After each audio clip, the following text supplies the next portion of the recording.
Watch him throw the ball, we gon' pick it off. You gon' let him hit the hole or you gon' cut it off. You gon' play through fourth and long or you gon' punt it off. Your defenders, heavy hitters, put your pads in. Don't be looking for the ref to throw no flags in. Keep the helmet on, keep the cleats tight. You the type to want to win by any means, right? You should look alive. This is Trap or Die. Yes, sir. Welcome back to another episode of Trap or Die Podcast. I am your host, Molly Maul, Jamal Forrest. AJ's on the way. Dre is on the way. We have a cool show today, man. We started a little late. Well, started at 7:30, I guess. We got a guest coming on at 8 o'clock. So Randy Trivers of Gonzaga High School, man. He's gonna come through for a second. He's giving us some of his time, man. He's gonna chop it up with the gang and talk a little bit about Williams and Olu Fashanu. Two former players of Gonzaga, man. He spent some time with him, obviously, for a good period. And he got to get to know those fellas as they grew into college prospects, as they grew into, obviously, NFL draft prospects. DMV fan, I see you checking in. Will, I see you checking in. Yeah, look, new time, bro. Today, we still at 7 o'clock, but we moved it back a half hour today. The thing Sean do go, bro. That's my come on, man. Hey, shout out Montez if you're looking for him, man. Slim. You can find him on IG as well. Montez, bro. He do good thing, bro. He a model too, bro. So he do modeling and he rap. Monty, what's going on with you? Administrative items. Before we get started. Like, subscribe if you are brand new. If you're on the Twitter side, man, we see you now. We got your comments in the StreamYard side. But if you want to be a part of the YouTube side, man, don't hurt to click over to the YouTube side and show some love on that way. Facebook, welcome. Twitch, welcome. Make sure you hit that follow. Make sure you hit the subscribe button on the follow button, I guess, on Twitch. Audio side, same thing, man. If you are listening for the first time, just checking in, man, hit that follow button. If you are new and you like the show and you haven't rated and reviewed it, give us a little 5-star, man. It ain't gonna hurt nobody. You know what I'm saying? It ain't gonna hurt nobody to give us a little 5-star review, man. It's free to do so. Take 2 seconds of your time, all that good stuff. But before Randy comes on, we got some things to talk about with Washington. I don't know about y'all, and I'm gonna start here first. We got some combine news. We're gonna try and get through everything we can before we have our conversation. But combine news is one thing. If there's one major takeaway that I want to kind of address off the top, is the conversation about veteran quarterbacks. We know that Justin Fields is likely on the move, right? We kind of know that Kirk Cousins is the priority free agent for some reason. And I say for some reason because there is some kind of mystique in terms of what he's going to do in the offseason and his decision-making. Is he going to go to Atlanta and move on from Minnesota? Is he going to stay in Minnesota? But what annoys me the most is that Washington's name keeps coming up. And it's not that Washington, I I feel like, I mean, obviously Washington needs a quarterback, and this is a long off season. So granted, the name is going to pop up. But for the love of God, and I see Dre's on the background, so I'm gonna go ahead and bring Dre on right quick. Boom. Boom. What's going on with you, Dre? How you feeling, big dog? I'm exhausted, brother. Between work and looking at these damn Drake May versus Jaden Daniel conversations, man, I can't take it no more. No trade back. I don't want to hear it no more, Mo. Yeah, man. Look, we got what? A month and a half left. Till we hear some things, bruh. But I'm starting off the top before we get into the combine news, man. I'm starting with the veteran quarterbacks, bro. Diana Rossini of the Athletic, she came out with a report, and then Ben Standig made a report maybe Friday-ish or maybe Saturday-ish. What's going on, Mr. Washington? Appreciate you checking in, big dog.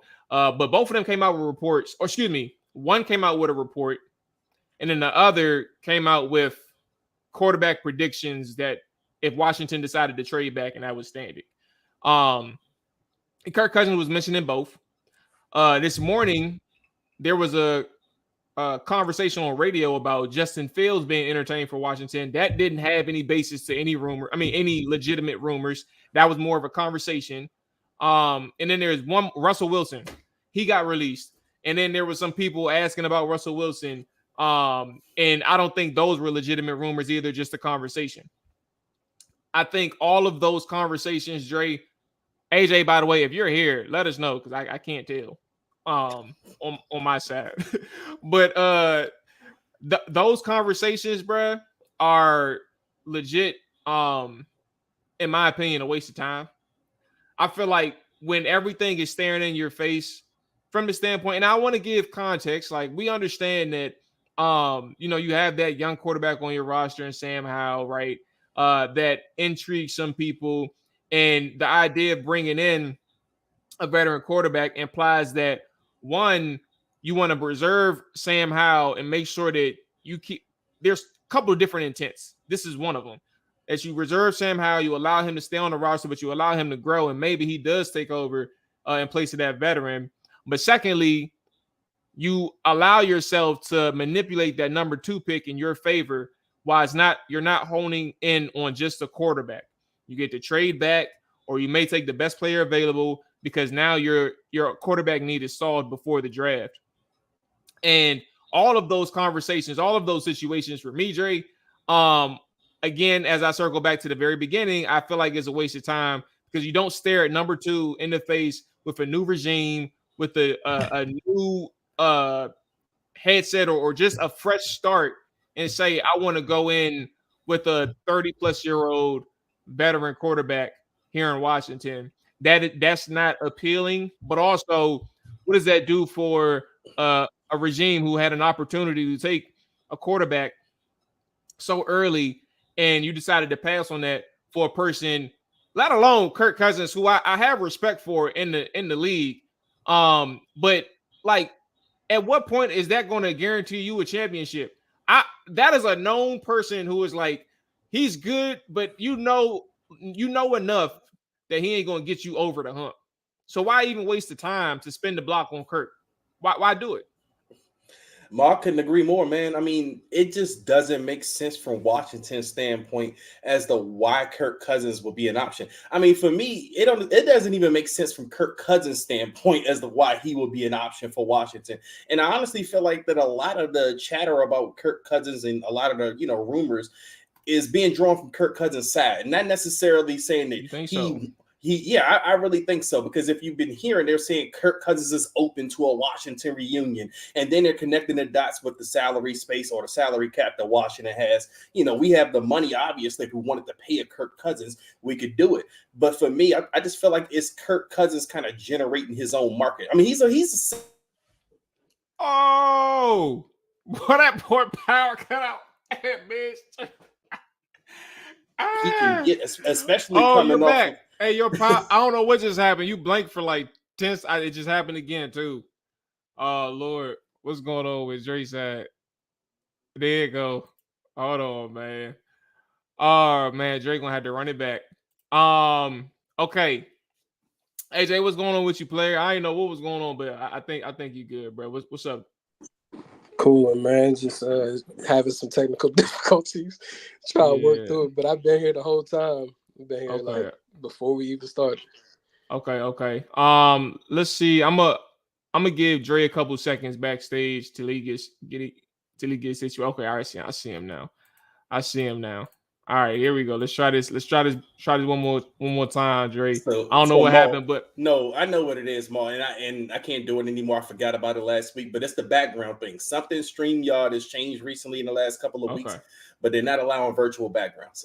I don't know what it is, but anyway, I mean, like I was saying, I think a lot of the interest around Kirk Cousins is coming from Kirk Cousins' side more than anything. I just think it's him kind of generating his market, and it's smart to kind of lump Washington within those teams because Washington is at the top of the food chain when it comes to salary cap. So they're one of the few teams that can afford him. But realistically, it just doesn't make sense. Like I said, it doesn't make sense from Washington's standpoint, and it doesn't make sense from Kirk's standpoint because if you're thinking about Kirk Cousins, he's a guy that needs to go to a team that has a ready-made roster. I know some people have kind of pushed back on me with that. So, well, Kirk doesn't need this perfect roster. No, Kirk does, because when you sit there and talk about the deficiencies that Kirk had or the success that he hasn't had wherever he's been, you go back and say, whoa, it's his defense, or he didn't have a great offensive line. Like, you're finding something to kind of blame that's not Kirk Cousins. Now, it may not be all Kirk Cousins' fault, which is true, but he's also, to me, that says that's not a guy that's elevating people around him. But Kirk Cousins, to me, he is a good quarterback. I'm not taking anything from him from that standpoint.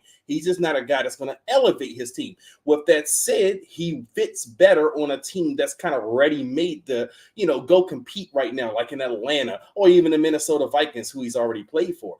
Whereas Washington, it wouldn't make sense, obviously, for the reasons I just stated, but from Josh Harris' standpoint, it will be contradictory to what they've been kind of preaching.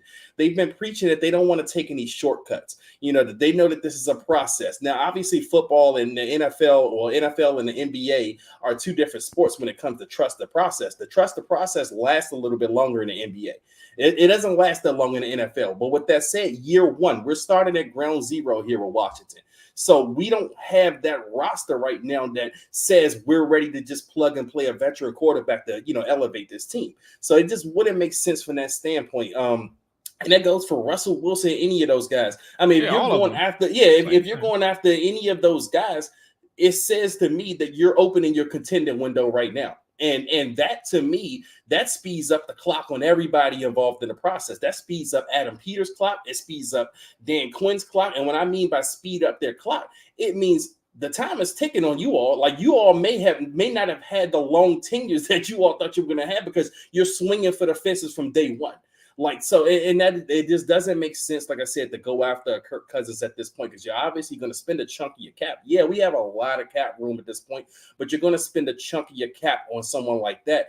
And to me, that just says that that's going against everything that they've been kind of preaching. I mean, even like John Kahn put out something today that said they're not going to really make a lot of big splashes in free agency. I mean, I didn't expect that anyway. But he said they're going to be looking for certain fits and just fill out certain holes, because this roster has a lot of holes, and you're not a Kirk Cousins away from contending. A lot of people will say you're not a rookie quarterback away from contending, which to me is the dumbest statement ever, because no one should think you're ever a rookie quarterback from contending. But you can think that about the veterans like the Kirk Cousins and the Russell Wilsons, because you're swinging for the fences with those guys. But what you're doing when you're drafting the quarterback, you're giving yourself time. You're like, okay, we know this is going to take time. So you're giving everybody time. Adam Peters has time. Dan Quinn has time. All of those guys now have time to develop and build a team now. Whereas if you're going out and you're swinging for the fences with one of those veteran quarterbacks, you're speeding up everyone's clock. And you're telling everyone my window is open. AJ, you got any comments on these veterans before we get into these roster cuts? These veteran quarterbacks? Yeah, I figured that. Yeah, I mean, I ain't gonna. My bad. Yeah, I think with the veteran quarterback thing, the Washington people just trying to draw storylines to have something to talk about. Because I mean, honestly, even the teams that are in contention for those guys' services also have the option of drafting someone that's on a younger side, will connect with the locker room better. Like, we're not talking about. Let's see, who was a veteran? We're not talking about like a Drew Brees when he was leaving San Diego. Like, we're talking about Kirk Cousins and Russell Wilson, who pretty much have showed who they are in this league. I just think that connecting them with Washington is just a hot topic to do. And that's just a conversation starter, but it's not realistic at all. I'm with you, bro. And that's, I think that's my more frustrating thing, and we can quickly move on. I think my more frustrating thing is, like, I understand that people have to find things to talk about, but can we be like more realistic in our conversations? I think the idea of like being open to opportunities, like even a trade back, you can be open to having that discussion, but like odds are like you're not, like, the veteran quarterback thing isn't to like start that clock that Dre mentioned.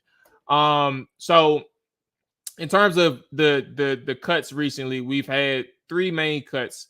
Charles Leno has been released. Nick Gates has been released. Logan Thomas has been released. And if you weren't on social media today, Cam Curl a few hours ago put up the deuces in a tweet.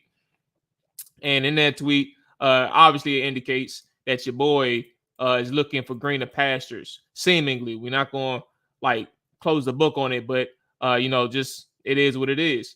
Overall thoughts on everything, I would say that I'm not surprised. Let me be clear. I'm not surprised by some of them. Logan Thomas, Nick Gates, understood. But Charles Leno, I was surprised by.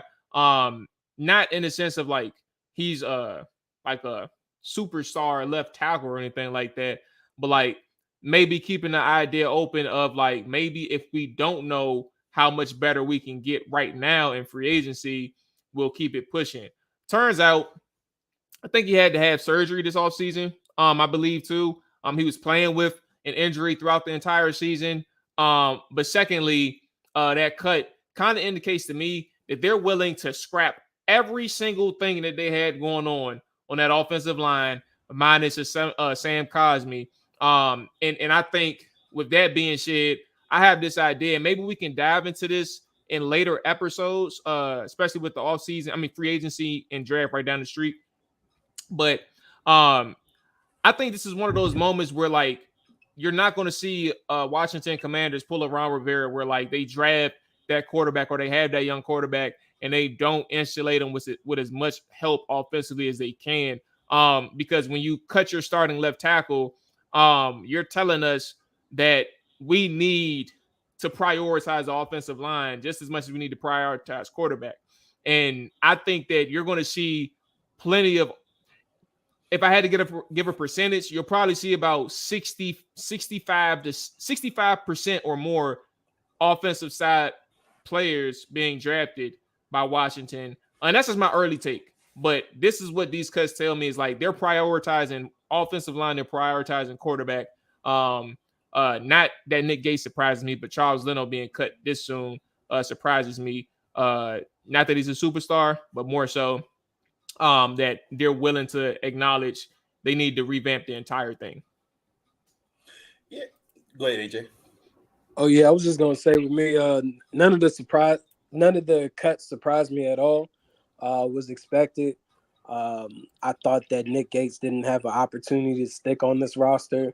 His contract made it in a case where he could be released. Even having the familiarity with the old, what's his name, Bobby Johnson, the offensive line coach that came over from the Giants, it still didn't matter. When it comes to Cam Curl, I've been saying it. I've been pretty damn consistent here on Trap or Dive. I just didn't think that the money that he wants, he should be getting that type of contract. And that's one of the key things that happens during the combine. You get to meet with these representatives, have these conversations, and see what ballpark, your current guys on your roster are looking for or anticipating. And you also get a feel for what the market is going to be due to the other free agents that could be available to you. And it's clear as day, it's not aligning with what Cam wants. And there's nothing wrong with that. At the end of the day, we all want guys to go get their money, get paid. It just won't be in Washington. And hopefully, he gets a deal done. If maybe the market doesn't hit what he wants to, he possibly could come back at a fair number. Just really don't know. But it seems like he's already, set in his mind that I'm not going to be here no matter what.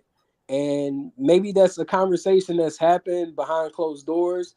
They identified from the film that he just doesn't fit within their plans, and that's perfectly cool. Like, I'm okay with moving on from Cam Curl. He didn't make any impactful plays for us to be sitting here crying about, going crazy about. I want to say in the last 2 years, no interceptions, no forced fumble, no fumble recovery, and one this year. probably one PB. One forced fumble this year. Okay. But before that, no, AJ, before that, it was since this rookie year. He didn't have any interceptions or no fumbles, no forced fumbles. Yeah, just a bunch of tackles. And if you're paying guys in this league just for making tackles, then Cody Barton would be one of the highest paid linebackers in the game. Yeah. Jay, where you at, bro? I mean, none of the cuts surprised me even. I mean, Charles Leno was slightly or mildly surprising, but again, I mean, they probably feel like they can upgrade elsewhere. I know a lot of the fans are kind of looking at it like, oh, we're creating new holes and whatnot, but I think they have a plan for what they're going to do, at least how they're going to attack free agency or how they're going to attack the draft. And the thing is, I know a lot of fans, when they tend to look at, guys in free agency, whoever, they tend to look for names they recognize or guys that have been really good at one point and say, those are the guys we have to attack. But there's guys on the list that a lot of fans are probably not paying attention to that the team has scouted or said, man, these guys fit what we want to do. So I think those are the type of guys that are going to be targeting in free agency to kind of, fill some of these holes out that they have. I mean, I even kind of, talked about this earlier in the week. I said, I don't think they're going to do some of those big splashes like the tier ones. I mean, they may do like one tier one guy that might kind of, mildly surprise most of the fans. But I think for the most part, they're going to kind of live in that tier 2, 3 to 4 free agency. And it's going to be guys that kind of fit in mode what they want to do, and it's kind of a contrast to the Ron Rivera era. Ron Rivera era didn't feel like they had a plan in a sense, how they were going to attack the roster, because he talked a lot about position flex, and a lot of the guys he kind of played out of positions that they originally played in, or they just weren't familiar with some of the schemes that they wanted to run. But I think these guys are going to do it differently. I mean, like we've talked about with Joe Witt, his press conferences about how they want to attack each position and, how they have a player profile for each position. I think that's what you're going to see with some of those free agency signings. They're probably going to sign a lot of guys or a few guys that fans are unfamiliar with, and it might even piss some fans off because it's not names that they were recognizing or talking about. But I think that's the type of guys that they're going to bring in, and the fit matters more than the name at this point. So guys like Charles Leno, Nick Gates, and those Logan Thomas, those guys on the offense that they cut. I mean, I think they're going to, be able to fill those roles with at least adequate guys. I mean, I don't know how or where they're going to find their starting left tackle, whether that's going to be in the draft. Obviously we have 2 second-round picks. I think this is a really strong tackle class, as we've seen with the combine. I mean, some of those big boys are moving, man. They're getting their names up. So maybe one of those guys are, someone that they're eyeing. I mean, then there's also the possibility that they can trade back up into the first round and get someone that may be dropping that they like. So, I mean, none of those moves, they didn't move the needle for me, and they shouldn't move the needle for anyone. And even with the Cam Curl news today, I mean, obviously we don't know for sure what's going to happen with Cam Curl. We just got this cryptic deuces signed tweet. So I don't know what that means. I mean, maybe that means he's not coming back, but I can't assume that probably more than likely means that he won't be back. But again, I mean, as AJ stated, Cam Curl's not a needle mover in a sense. I mean, I thought he's a really solid player. I mean, I think he's a really good player, but he's not elite. And I kind of look at that box safety position as the running back position on offense. Like, if you're not elite, you can find cheaper production or cheaper similar production there. So, I mean, I think that's what they're going to do. I mean, you could probably find a similar Cam Curl type later in the draft. I mean, who knows how they're going to use like Quan Martin, or Defoe, those guys are still there. I mean, I think even Terrell Burgess, he's still around. Who knows? Maybe they see something in him. But either way, I just don't think the box safety position moves the needle much. And especially if you're not elite, it just doesn't justify the price tag that the market kind of commands for a Cam Curl type. Yeah. Before everybody that's checking in, we got a lot of viewers, man. Appreciate everybody checking in live. If you're on the YouTube side, hit that like button, hit that subscribe button. Twitter, welcome to stay there. If you want to migrate over to the YouTube side, definitely do that. When you get an opportunity. But before we get Randy Trivers on, in a second. Let's kind of talk about one aspect of the combine, and then we can kind of spin the block if needed. Not Drake, man. Jaden Daniels didn't do anything in terms of measurables, weigh-ins at the combine. He did have interviews. And he was one of one in terms of like how he did his process. Granted, all three in terms of Caleb Williams, and Drake May of the top quarterback prospects didn't do any workout or on the field drills. But to that extent, Jaden was a little bit more deliberate in what he wanted to do when Pro Day came around. He wanted to do everything or take care of everything then. Do we have any issue with that process that he chose to take at the combine this past weekend? I mean, as long as he's going to submit this stuff in the pro days, I mean, or his visits, that's fine. I mean, it is a little weird that he didn't kind of measure, or give at least do the weight portion of it. But that goes to show that maybe he doesn't feel like he's where he needs to be weight wise, and that's going to be one of those things that's going to be detrimental to where he ends up in the draft. So maybe, I mean, he has a plan in mind that he's going to put on a couple of pounds before he starts doing his visits, before he does his pro day. I mean, that's cool. But I mean, yeah, it's concerning in the sense that, you do kind of wonder where that weight is. But at the same time, the dude is still dynamic, man. I mean, can he play football? Can he make the plays? I know a lot is being made about the frame, and I get it. I mean, because that is a thing. I mean, the frame is a thing, but a lot of people have this myth that when you get to the NFL, you're going to be hit harder, and I don't think that's the case. I mean, I think you still going to take the same type of big hits, But can he stay durable? I mean, not even just the hitting wise, but does he have a frame that's going to allow himself to stay durable and play 17 to maybe not even 18 games per season as they're talking about in the NFL? So I mean, that is a slight concern, but you do want to kind of monitor where that weight is when he starts doing those visits in the pro days. Yeah, I'll be quick on my side. I'm in this. I do think so. I think the weight part, because I said something on social media a couple days ago now. I think it's important to note that teams have interviewed him, they've met with him, they've seen him in person. They had conversations with him, so they see what he looks like in person, right? They see his size, they see his frame. And you can make some guesstimations right there, but it doesn't mean nothing until that paperwork is official. And I understand that part. I think that the frame is a concern, but I think that skipping it at the combine is unique. It is a little weird, but I more so think that the more important part is about where teams see him as a player on the field and how he can contribute to a team. The weight is a natural concern, and I think that's where people have to kind of like not get distracted and like elevate it. Like there's a difference between recognizing it and then elevating it. Like if you think that this is a huge detriment, that'll be one thing. But I think if you recognize that this is probably the cons that come with this player, then I think you can't if you recognize it as that con, you can't let it deter you in terms of how you see him on the field as a player. And I think that's the most important thing for me. It's like I recognize it as a con. I recognize this as like, this is a person where you got to be careful. Like if he does take too many hits, what would that look like on the next level? But at the same time, does it scare me? Doesn't scare me at all. Okay. All right. So, fellas, and everybody, appreciate y'all checking in once again. We're going to go ahead and bring on Gonzaga head coach Randy Trivers. Hold on 1 second. Oh, now you got your camera on. Man, I'm trying to do everything at one time and make sure Randy's on here good. So, man, see, let me put the camera on for Randy, but I ain't about to put the camera on for the fellas, bro. It's like nah, all right, let's get Randy on. All right, boom, there we go. So Randy Trivers, head coach of the Gonzaga Eagles, and where are we at? In DC, College High School, excuse me. Is that the background here? Okay.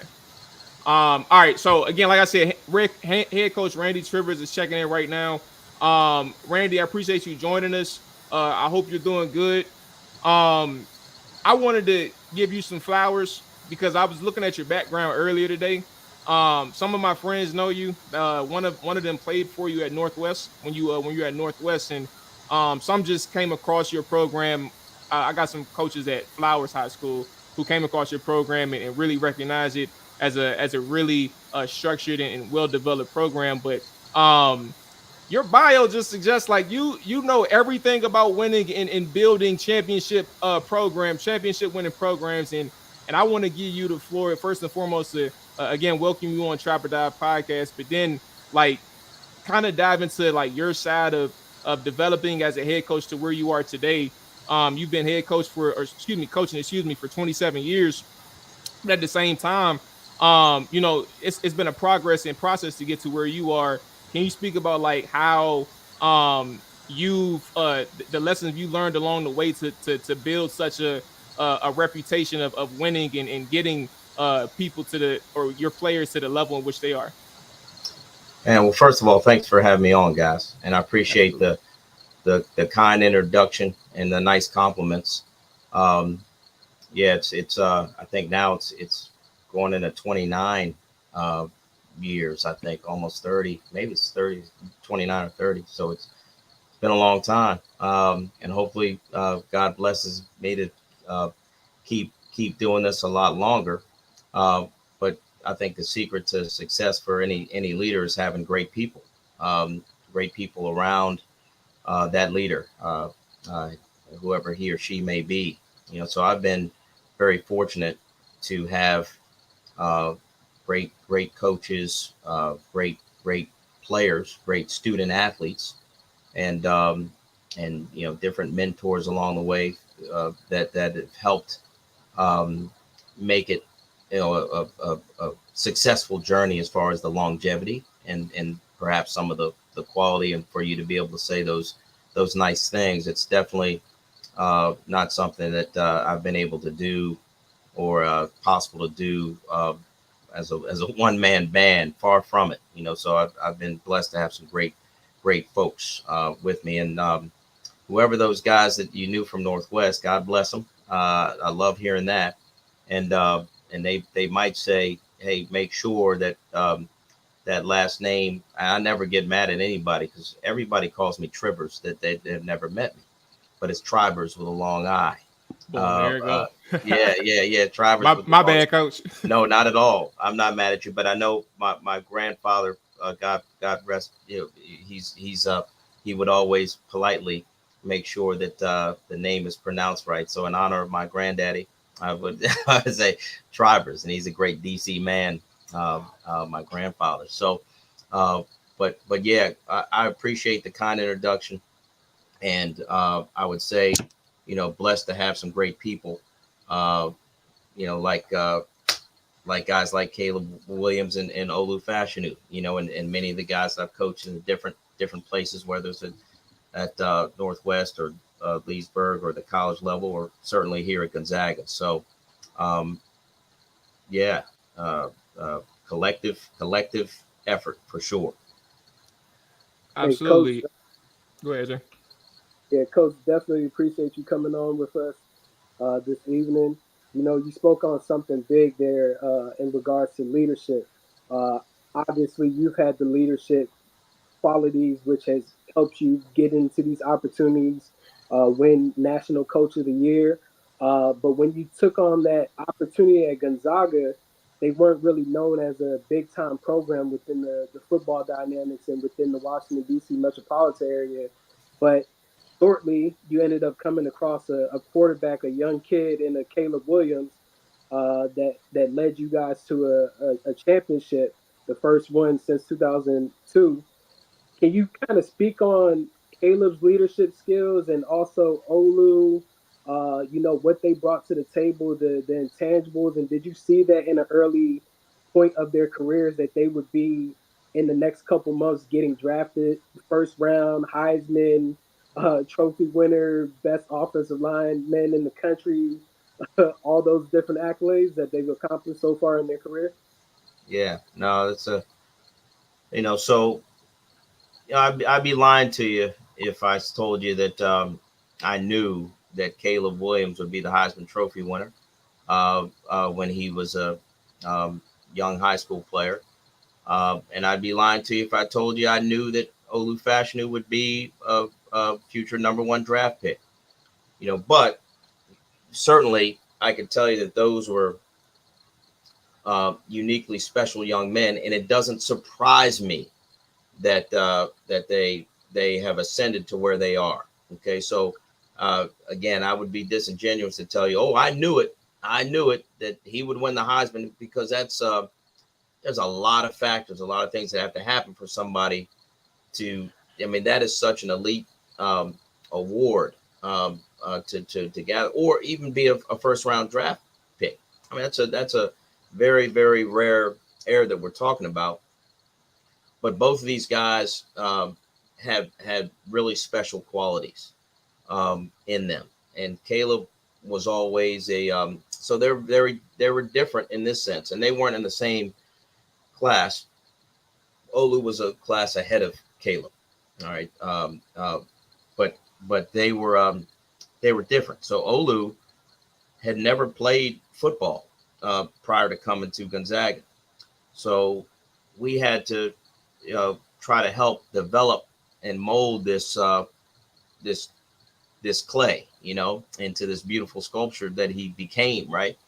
But the thing is, it takes they say it takes a village, but there's got to be the student athlete and the developers. Like, you got to have the right groceries to put together the great meal. Show me a great chef that didn't have good groceries. All right. So the thing with Olu is he had a tremendous, let's say Olu has in his makeup, in his DNA is he really has he truly cares. It's important for him to be top level at anything he does. So it means something to him. So there's a saying that how one does the small things is how they do all things. So Olu's not a guy that picks and chooses when he wants to be good at something. Olu wants to be good at anything he does. So whether that's a friendship, whether that's being a great son, a great brother, whether that's being a great teammate, whether that's in his math class, his English class, which I teach, or it's him in the weight room, or him playing football. Like, he has a strong desire to be outstanding at everything he does, to give his best. And so when you have that, when you're wired that way, and you're not just picking and choosing when to try hard, or I'm dedicated, but only the things that I like. He's a guy that truly has a desire to be great. So you just know, man, with this some of this God-given ability, a human being of that size being able to move that well. When you couple that with that type of mentality, then it's you're going to have success ultimately. And he's a guy that was never afraid to work, and embraces that idea of putting in the work, not afraid to fall down and really get back up. And so it doesn't shock me when I say, okay, God bless this guy with great talent, but he's wired a certain way, and holds himself to a very high standard of performance in everything that he does, to honor. He cares. He's a great heart, so he wants to honor his family and honor his, the people that he's in it for.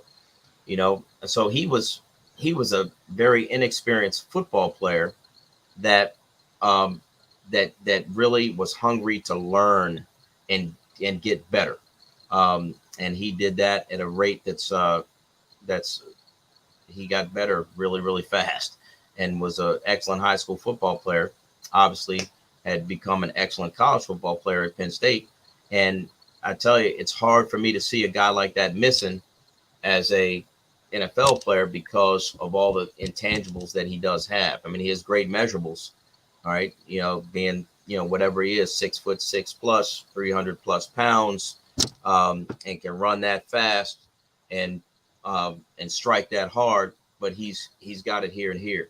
Caleb was a very much experienced youth league player, so different than Olu. Like he understood and played the game with some acumen. So he was like the if you think about it like this, like an entertainer, like you think of like somebody like a great child singer, Michael Jackson. Michael Jackson, Jackson 5. He was great, but you didn't know he was gonna ultimately become the king of pop. And so Caleb, you knew, man, this dude is talented. But you see a lot of talented youth players. There's a lot of talented high school players. They don't end up being great in college. But Caleb, I always say, like, he had a great blend. So when you talk about the quarterback position, so Caleb had a great blend of humility and self-confidence, all right, to go along with his ability. So like Olu, he has some great physical tools. I mean, clearly the way the guy can spin it, the velocity, the accuracy, the way that he can run and move, he's an elite athlete.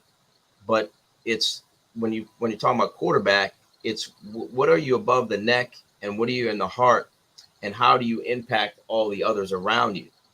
So because that is the focal position, the position when you talk about the greatest team sport that there is in football, that player is the player that can really move the needle for your team, for your organization, for your program.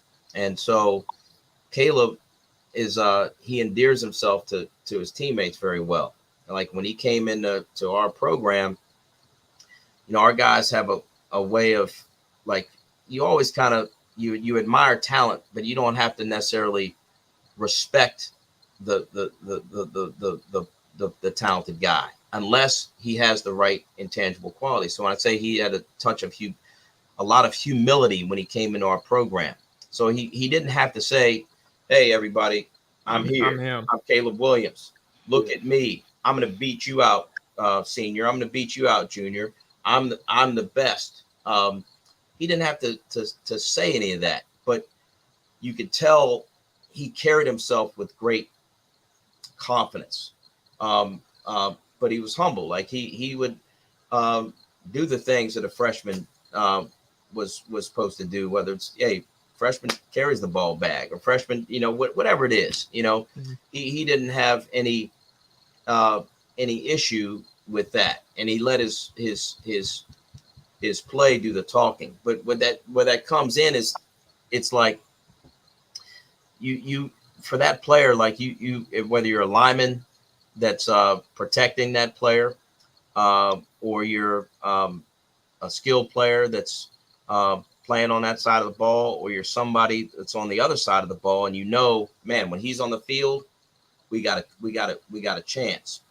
So he inspires a great confidence, knowing that guy has got the keys to the car, the plane, the boat, whatever, and we're in good hands, because he's got a great deal of self-confidence, poise under pressure. Okay, so you just know, man, this dude wants to take the shot. He wants to be at the plate. He wants to throw the ball in the, whether it's we're talking about 5 seconds left on the basketball court, we're talking about the 9th inning with 2 outs, or we're talking about 4 seconds left in the WCC championship, and we're talking it up. Yeah. So there's matter of fact, I'm sorry. Let's go ahead and start there, because I had a question about Olu, but 2018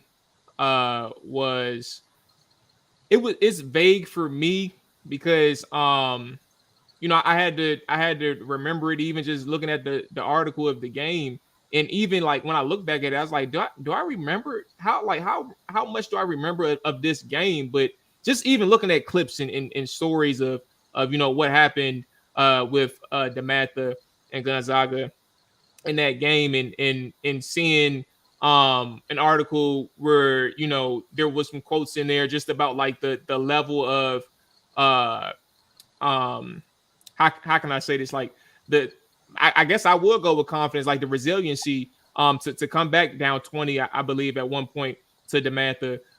Just walk us through the moment where you've seen, even if it is that game, Coach, but the moment you've seen like Caleb Williams ascend in terms of his maturity, but also in terms of his growth on the field, and the things that you thought or wasn't sure yet that he was capable of. Yeah. And so Caleb, you know, he has a in competitive moments, like what I was getting at, like he has like I've been around a lot of different athletes, you know, in different levels, and so I think you know, you're around a lot of really good athletes, and it's easy for somebody to say, sitting in a chair, hey man, this is what I will do on Friday night, or next year, this is what I'm going to do. But when they get to that point, there's a different level of pressure. There's a different level of resistance. There's somebody across from you, or multiple people. And then, you know, then there's another level though. There's a level of like, and I would say this, and I've never coached in the NBA or the NFL or MLB, but the idea that there's some really, really high level athletes, but in the moments, like the really, really critical moments, you got to have this gene in you, like this, or this chip in you, you know, that says really, truly, like people might say, like say you're a receiver or a corner, and it's, you know, seconds left in the game, and there's one play, and there's you're one of 5 guys that can go out for a pass. Are you really the guy that's thinking in your mind, I want the ball? Or are you kind of thinking, boy, I hope they throw it elsewhere, because if I catch it, or if they throw it to me and I drop it, you know what I mean? So like, do you really have the gene, or you really want it? Same thing, the guy that's covering. Are you saying, man, I hope they throw it to this guy because I'm going to make the play on the ball? Or are you thinking, doggone it, you know, I hope they throw it over there, you know, deep down inside? It's like the guy up the plate. Do you really want to be that guy with 2 outs in the bottom of the 9th with the game on the line, the bases loaded, and you know, do you really want it? You know, so Caleb, like, unlike any other athlete that I've been around, like I know, you know, this guy really, really, really wants it in those moments. You like, and it's not that every time it happens, he's successful, but you know, he believes he can be successful. And then yep. And everybody else, you feel it, you know it. And that inspires, you know, others, you know, so he's, you know, so it's unique in that, you know, so you talk about that game,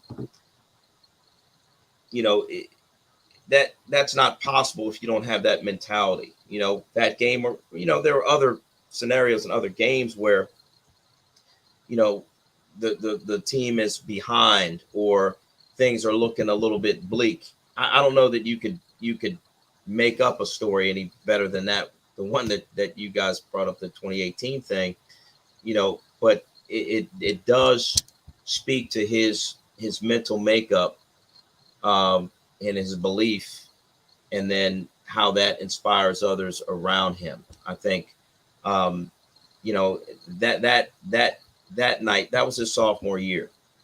So, you know, that obviously confirmed some things, but even before then, you know, there were just episodes, whether it was the semifinal the week before that, or different games that he played, you know, in his freshman year and in the sophomore year, that you could see, man, this dude, he has a certain competitive excellence and competitive poise that's just it's a little bit uniquely different.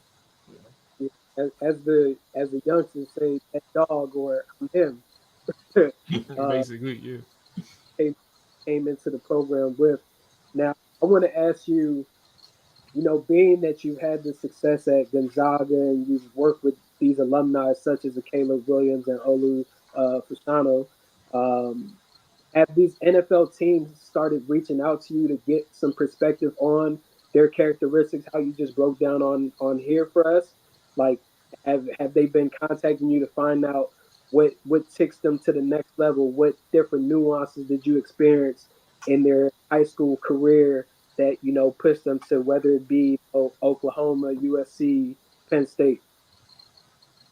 Yeah, no, there have been some, multiple conversations that I've had with, different NFL franchises that are doing their research. When a NFL franchise it's an investment, so they want to make sure that they're doing their research to because they want to, you're investing in a stock, man. You want that stock to be a sure stock, so I've had some conversations for sure about both of the people inquiring about both of those young men, and so I'm happy to convey to these folks like what they're made of, because you can oftentimes see things on the field or you can see these measurables on paper, but there's certain things that you can't really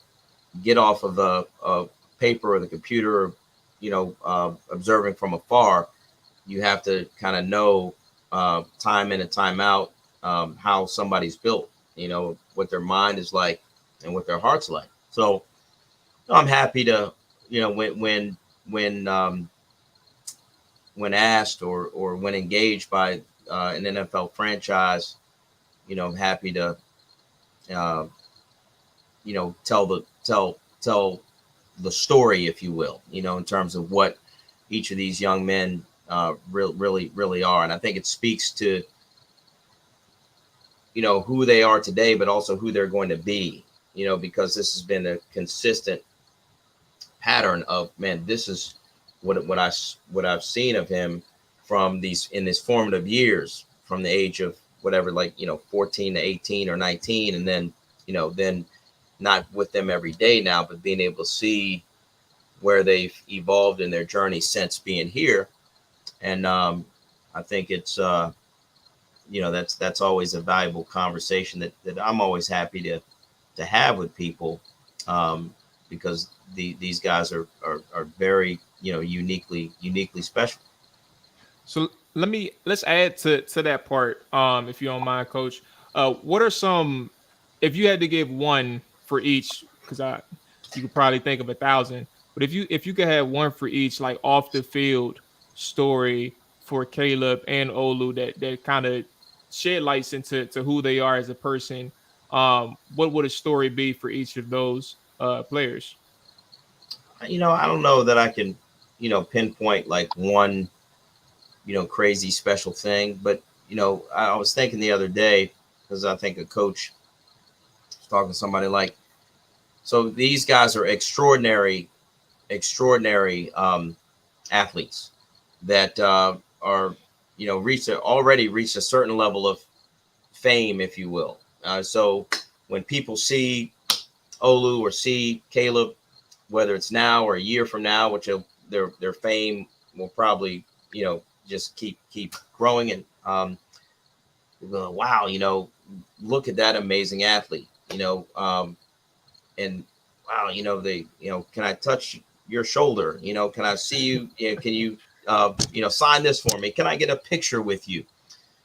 But I think that the thing that's awesome about these guys, like as people will think, wow, I can't even believe, I don't know if I walk up to him, if he'll say hello, or, these dudes are amazingly down to earth, ordinary people, so it's like, in being in the Gonzaga community when they were here, Caleb had a great way of interacting, connecting with with different people, young, old, black, white, red, brown, green, yellow, whatever, And the same thing with Olu. Olu, you would think, man, this guy, look at this guy with the the big strong arms and the shoulders and the all that, and you think, man, is this guy gonna what kind of guy is he? But you couldn't find a more kinder, more considerate, loving human being than this guy, But again, I use the word humble for Caleb, like Olu, just to sit down and just have a conversation. He's not, those guys, both of them, they're not too big, too cool, too good to talk to you, or to talk to you, or to sit with you and listen and learn about who you are. So they naturally endear themselves to others because, wow, when you really find out, like, they're just ordinary guys, man. They can laugh with the best of them, and love with the best of them, and in a way that you probably come away saying, wow, I assumed these things about this big celebrity, this incredible celebrity. I thought he would be more like this or that, but just really, really down to earth and ordinary, like the three of us might say to ourselves, man. And you come away with that. That's what makes them even more extraordinary, really, And I think that's what these guys are, if that makes sense. Absolutely. Hey, Coach, man, definitely appreciate your time. And I have another question before Maul gets in the last question before we let you go. You being a Washingtonian and seeing what's been going on within the Washington franchise, with them having the number 2 pick in the NFL draft, they need a quarterback. And there's been some conversations circulating about, hey, should they stay at number 2 and select one of the other guys, or should they be aggressive in moving up for who we assume to be the number 1 pick, more than likely Caleb Williams?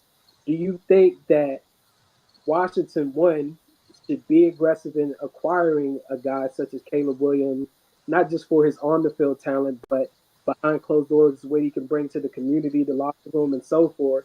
But also, what do you think about that type of individual now playing within their hometown, as a couple guys in the past have experienced being drafted by the hometown team? Dwayne Haskins, rest in peace. Chase Young, what do you think could be challenging in that regard, if there were any challenges? Yeah, I mean, I think, first of all, I think, it's hard for me to know exactly what the inner workings of a franchise and sort of the pieces and the fit and exactly what people are looking for. But I would say, knowing Caleb, and believing in what I think he can be, I think he has great value. So to be a franchise, as you sort of said, hey, they're not sitting necessarily at the number 1 pick today, but obviously there's talk and discussion as to maybe we could get there and perhaps have that opportunity to draft a Caleb Williams. Of course, we're assuming that Caleb Williams is the number 1 pick, which of course I'm biased and think that he is deserving of that status. And maybe the only other guy that I would feel great about being the number 1 pick would be Olu, right? If they picked Olu number 1, but just going back, I think, I think it'd be a heck of a story, for the Commanders to be able to have the opportunity to choose Caleb Williams, and what that might mean for, the greater DC area, DMV, and having a sort of a hometown hero right here to continue to try to uplift Commanders football and bring them back to the glory days of the 80s and 90s. But I think we'll see. I think that's a lot of pressure, to possibly on a person to say, man, is this player the the savior of our franchise? But to be honest with you, like, if you're the number one pick wherever you go, there's going to be pressure. And I would say this, that Caleb Williams, if there's anybody that as an athlete that I believe can handle pressure when it comes to that type of thing, expectations and performance, I believe strongly in how he handles those things and deals with those things, because of the way he's made up. So I think he would have a great perspective, and he has a very, very high standard for himself that that I don't know that the pressure would necessarily be overwhelmingly negative for Caleb Williams. So yeah, it'd be a heck of a story. I don't know how this thing's going to turn out in April with the draft, but it'd be a heck of a story if it did turn out that way, where he would be with the Commanders. Or like you mentioned, some of the other local players that played in the area that ended up with the Commanders. I mean, even if how these scenarios work, if Olu were to be a Commander in some scenario, that would be an incredible thing too. So although not as quote unquote sexy as the quarterback, I would say about that quarterback spot. That's right. But with all the deals that are made on draft day, the trade ups, the trade downs, it's hard to know that with a crystal ball what the heck is really going to happen on those days. But certainly the two guys that we've talked about tonight, I think they'll be somewhere in this league, and remains to be seen where, but they'll be somewhere, and I think both of them will do extremely well. And I think it all volumes about your program and what you've done. So we definitely want to give you your flowers for everything that you've done for the Gonzaga program and just what you're doing, helping these young men throughout life and preparing them for the next moments, because not everyone is going to be a Caleb Williams or Olu, where they possibly go first round, but they could be so many other things in other industries of their life and career. Yeah, no, thank you for those kind words. And these guys are blessed with great families. Okay, both of them, a great message for everybody out there, as far as like, not everybody can be a Heisman Trophy, All-American, first-round draft player, but if we commit to it, we can all be All-American parents. If we really commit to it. So he both of these young men were had a great family foundation with their moms and dads, and I think it starts there, and that gives us a fighting chance to win the game in the end. When we have great family support, I think that's where we can all start, right?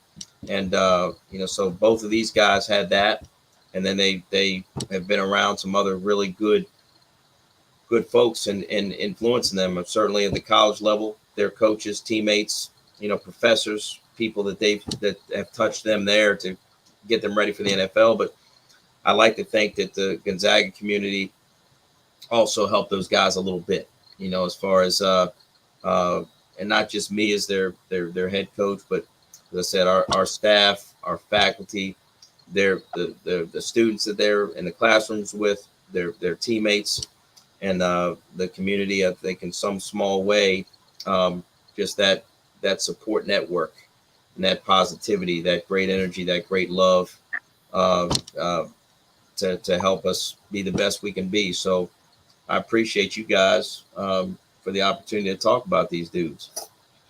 Absolutely, Coach. Coach Trivers. You know, I got the name right. Ain't messing up. No. You know what's funny though, because I did feel bad. I got a name. My name is Jamal. And people get a little weird with that U in my name. I don't think they ever seen a U before. So sometimes they catch me with the Jamuel or Jamuel, and I'm like, damn, I'm over here messing up. I'm messing up Coach's name, and I ain't even met him yet. But no, I know how it is, man. It's just a simple correction. But I definitely appreciate you coming on and shedding some light into Olu and Caleb. We can talk about these guys all day, honestly. But you were generous enough to give us 30 minutes, Coach. So I appreciate you coming through and shedding some light on these guys, man. And I wish you all the best. The all-season training, did it start already, or is it coming up? Yeah, no, we're working, baby. You know, okay. We're working for sure. Yeah. Sounds good, man. Well, again, like I said, take care, boss man, and I appreciate you coming through. And good luck to them. Good luck to them boys, them Eagles, this season. As we got a few more months till the season starts. But yes, appreciate you checking in. Appreciate you, fellas. Again, thank you for the opportunity to connect. And God bless you guys. And anything that you ever need in the future, don't hesitate to contact. I'd be happy to connect with you good men. So thank you. All right, here we go. Yes, sir. There's go Coach Trivers of Gonzaga. And are we set? Boom. There we go. We can let Dre off.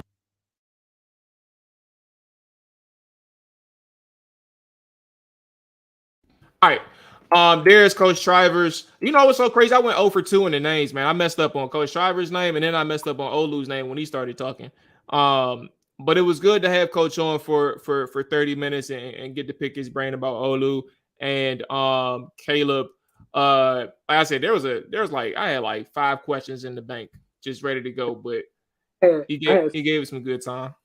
I had so many questions, bro, but I was trying to just see maybe if he might slip with a name with one of the NFL teams that been calling. Yeah, he paused for a reason. They started poking around, doing their research in a trick bag. But I definitely know teams are reaching out to find out some of those things that he broke down to us in regards to Caleb and also Olu. I think it was very insightful. I think it was very in-depth in his explanation. And essentially what I took away from the conversation is what we already kind of see on the field kind of translate to how they maneuver just in everyday life. They a dog, like Olu has been one of the top offensive tackles in college football over the last 2-3 years. He could have came out last year and been top 5, with the NIL. That kind of kept him for an additional year. But even with Caleb, a lot of people have questioned his mental strength, his toughness, his grit, his love for the game. But as you can see in the conversation with Coach, he broke it down like this guy has had it from day one. Like, in that championship game against the Matha, he had 6 touchdowns. So it's like he's always had that Jordan-esque kind of, mentality. Of course, it didn't necessarily result to championships at Oklahoma or USC, but you're just a one-man show.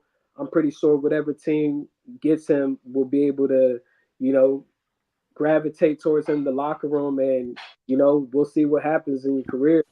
Because not everyone's going to be able to win championships, but I think we were able to get a great insight in who these individuals are off the field and their makeup overall.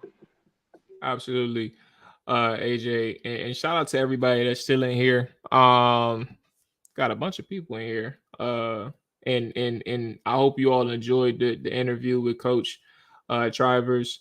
Kevin, appreciate you checking in. I ain't got no beef with you, player, but you do know the comments. Sometimes guests can see them things. I ain't trying to scare you, but I'm like, damn, bro. Like all he doing is talking about his players, bro. We gotta show that man some respect, bro. We here to have some conversation. Like we ain't about to cut off. At the end of the day, we respect him for coming on here and being an elder statesman. I'm not about to cut off no grown man. Like, at the He end of talking the day, about his he talking about his players, bro. Yeah, we want him to come on here, have conversation with us. But, you know, at the end of the day, me and Maul, we're very respectful. We're not about to cut nobody off. You could kind of call this the Trap and Dive Shay Shay episode. All right, and with that being said, man, appreciate everybody who's checking in. The fellas will be back next. Well, I'll be back on Thursday. There's gonna be Drake May film session coming out tomorrow afternoon, part 2.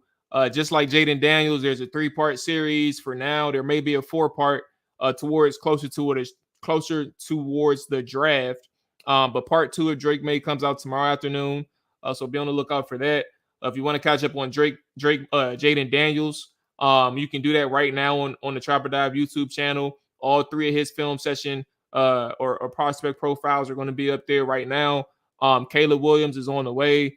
We'll have non-quarterback positions coming out as well. I just wanted to get the quarterbacks out the way and all that good stuff. So we'll be back next week. Trapper Dive All 32 will be back. We'll be live in a couple days on Thursday.